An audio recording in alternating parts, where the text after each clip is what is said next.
রাফা এখন আর শুধুমাত্র একটি শহর নয়, এটি একটি আর্তনাদ, একটি ধ্বংসের নাম, একটি অস্তিত্বের লড়াই। গাজার দক্ষিণে অবস্থিত রাফা শহর ছিল অনেক মানুষের শেষ ভরসার জায়গা। যুদ্ধ শুরু হওয়ার পর হাজার হাজার মানুষ উত্তর গাজা থেকে পালিয়ে রাফা শহরে আশ্রয় নিয়েছিল। তারা ভেবেছিল এখানে অন্তত কিছুটা নিরাপদ থাকবে, কিন্তু এখন সেই শহর পরিণত হয়েছে ধ্বংসস্তূপে। ইসরায়েল বাহিনী টানা বোমা বর্ষণ করছে রাফাতে।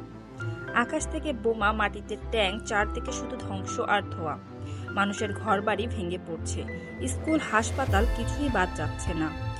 দখলদার ইসরায়েল যেভাবে ধ্বংসযজ্ঞ চালাচ্ছে তাতে এই পুরো জনপদ মৃত্যুপুরীত হতে আর মাত্র কয়েক দিনের অপেক্ষা।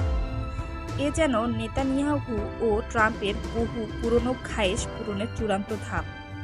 গাজাকে শ্মশানে রূপান্তর করে সেখানে বানানো হবে বিলাসবহুল রিসোর্ট, প্রমোদ ক্যাসিনো এবং ব্যবসায়িক হোটেল। এই দুঃসময়েও কিছু ভালো মানুষ এখনও চেষ্টা করছেন সহায়তা করতে। কেউ ত্রাণ পৌঁছে দিচ্ছেন, কেউ শিশুদের আশ্রয় দিচ্ছেন। তাতে কিন্তু সব সমস্যার সমাধান হয় না। এখানে সুশীলরা চুপ। রাফা শহরের এই অবস্থা আমাদের চোখে জল এনে দেয়।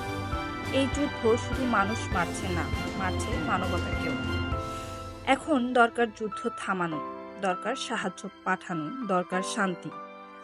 বিশ্বের নানা প্রান্ত থেকে উদ্বেগ জানানো হলেও যুদ্ধ থামার কোনো লক্ষণ দেখা যাচ্ছে না। এ অবস্থায় সবচেয়ে বেশি ভুগছে সাধারণ মানুষ, যারা শুধু বাঁচতে চেয়েছিল। রাফা আর এখন কোনো নিরাপদ শহর নয়, এটি মানবিক বিপর্যয়ের চিত্র।